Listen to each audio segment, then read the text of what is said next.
দেখুন cold drinks এর মধ্যে কি আছে? কোল্ড ড্রিঙ্কস এর মধ্যে আছে হলো যে ডাই আছে, বিভিন্ন রং আছে এবং রংটা হচ্ছে যে ক্যান্সার কজিং সাবস্টেন্স, এটা সবাই জানে। তারপরে কোল্ড ড্রিঙ্কস এর মধ্যে আছে ফসফরিক অ্যাসিড। তো ফসফরিক অ্যাসিডটা ভেরি স্ট্রং। আপনি যদি বাথরুমে কোমরে দেন, আপনার পুরো কোমরটা ক্লিন হয়ে যাবে। ইমাজিন এই স্ট্রং কেমিক্যাল আপনার পেটে গিয়ে কি করছে? ইনফ্লামেশন তৈরি করছে। তারপরে কি আছে? আছে হলো প্রচুর পরিমাণে সুগার। হয়তো বলবেন হ্যাঁ আমি ডায়েট কোক খাচ্ছি, কিন্তু ডায়েট কোকে সুগারের বিপরীতে এমন সুগার দেয়া আছে, ডেক্সট্রোজ, স্যাক্রুলোজ এগুলা বা কর্ন সিরাপ, সুগারের বিকল্প যেগুলো আমরা খাই, এগুলো তাহলে সুগার থেকে আরো বেশি খারাপ। এগুলো আমাদেরকে বুঝতে হবে।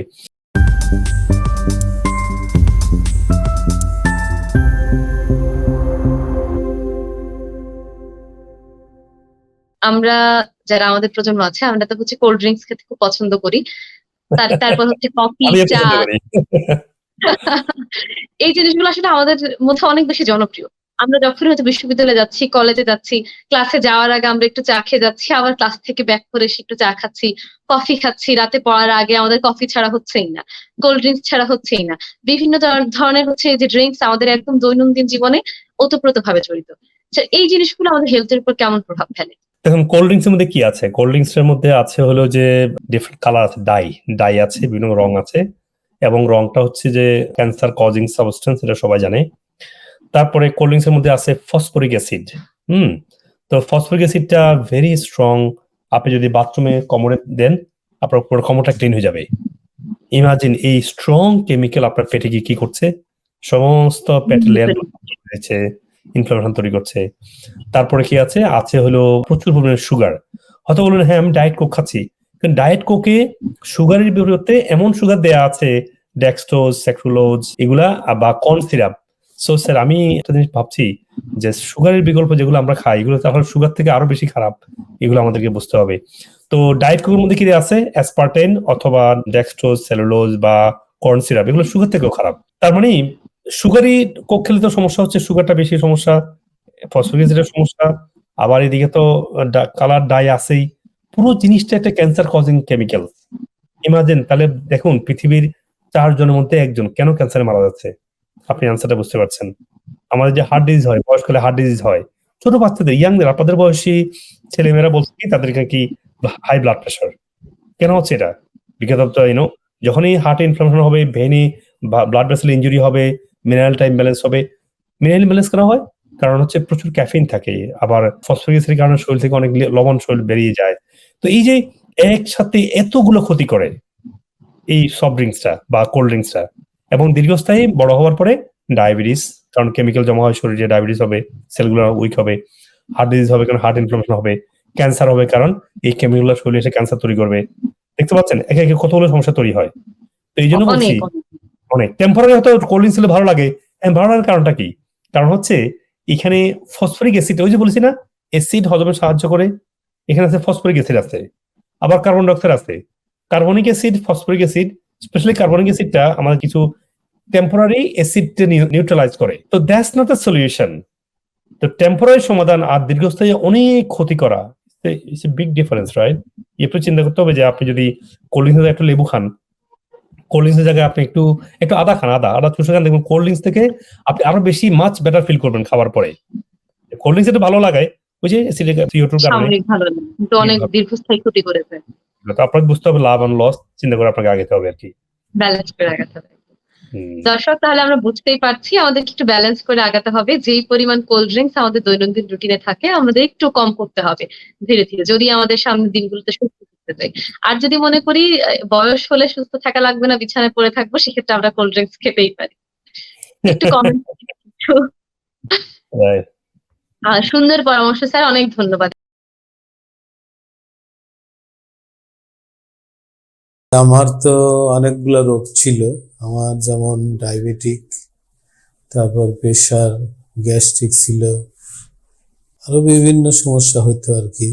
পরে দেখতেছি যে আমার ডায়াবেটিস, ইনসুলিন নিচ্ছি, দিনে দিনে ইনসুলিন নেওয়ার পরেও কন্ট্রোল হচ্ছে না। দিন যাচ্ছে আমি বাড়াচ্ছি ইনসুলিন, আবার তাও কন্ট্রোল হচ্ছে না। ডাক্তারে দেখালাম এখানে, উনি আমাকে বললো যে আপনি এখানে 7 দিন থাকেন। আমার 3 দিন পরের থেকে আমি ডায়াবেটিসের ইনসুলিন বাদ দিয়ে দিলাম।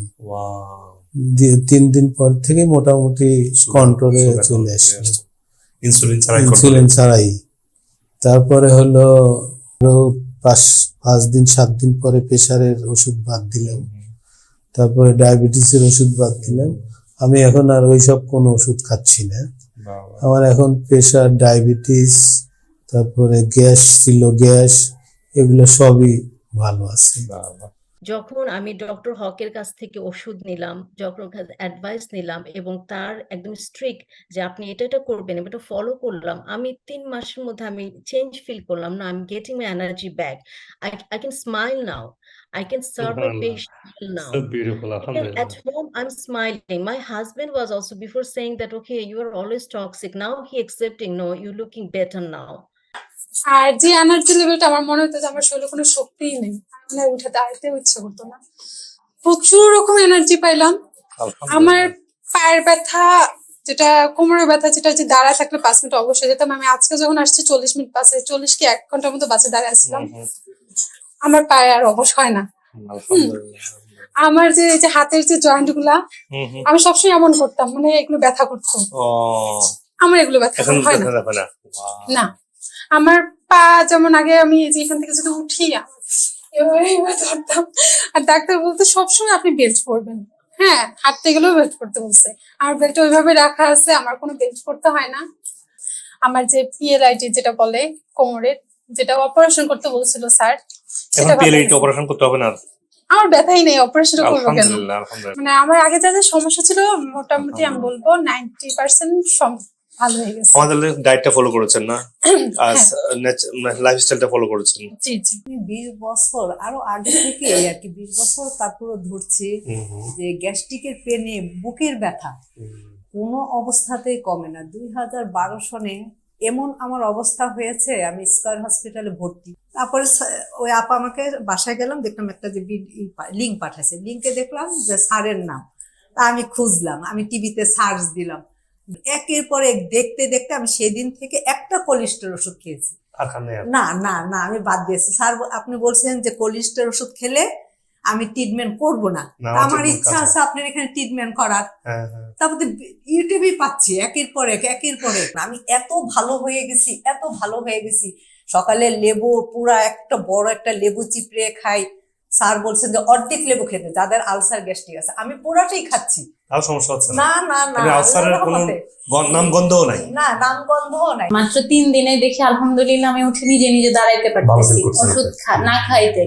15 দিনের মধ্যে পুরো আমার জীবনটাই চেঞ্জ হয়ে গেছে। যেখানে আমি ভেবেছিলাম যে আমার 2টা বাচ্চা, আমি বাঁচবো না, মরে যাবো, ওদের কি হবে, আল্লাহ আমাকে সুস্থ করে দাও, তারা সবাই আমাকে দেখতে আসতেছে যে আমি মরে যাবো। এরকম পরিস্থিতিতে যাক, এখন আলহামদুলিল্লাহ আপনাদের সবার দোয়ায় আমি এখন অনেক ভালো আছি, অনেক সুস্থ আছি।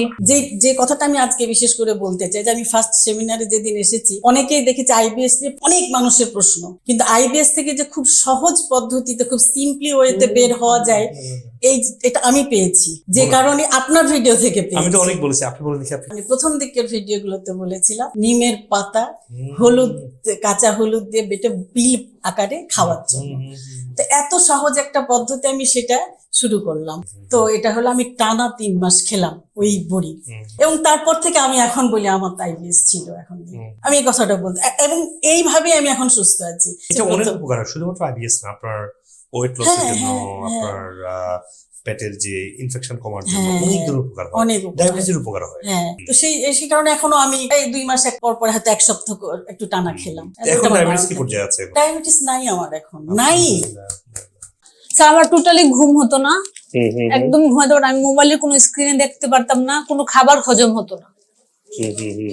তারপর হচ্ছে যে আমি মানে এমন খারাপ সিচুয়েশন ছিল যে আমি ভাবছি যে মানে আমার মনে হয় এই লাইফটা এখানে শেষ, থেমে গেছে, আমি মনে হয় আর সামনের দিকে যেতে পারবো না। তারপর হঠাৎ করে একদিন আল্লাহর কি অশেষ রহমত, ফলো করার পরে ওই আপনি চেম্বারে আসছি, এসে ডাক্তার দেখাইছি, ওনারা আবার আমাকে কিছু মেডিসিন দিছে। আচ্ছা, তো ওই মেডিসিন দেওয়ার পর দেখা গেছে যে আমি মানে ওইগুলো ফলো করতেছিলাম, আর খাবারের তালিকাটা আমাকে যেভাবে মানে দিছিল, সেই খাবারের তালিকাটা আমি ওইভাবে মেনটেন করছি। আচ্ছা, মেনটেন করার পরে, খাওয়ার পরে আমি নিজে নিজে স্যার দেখি যে আমার মানে আস্তে আস্তে ভালো ফিল করতেছি। ভালো ফিল করার পর থেকে স্যার আমি এখন এই পর্যন্ত আসছি। আলহামদুলিল্লাহ।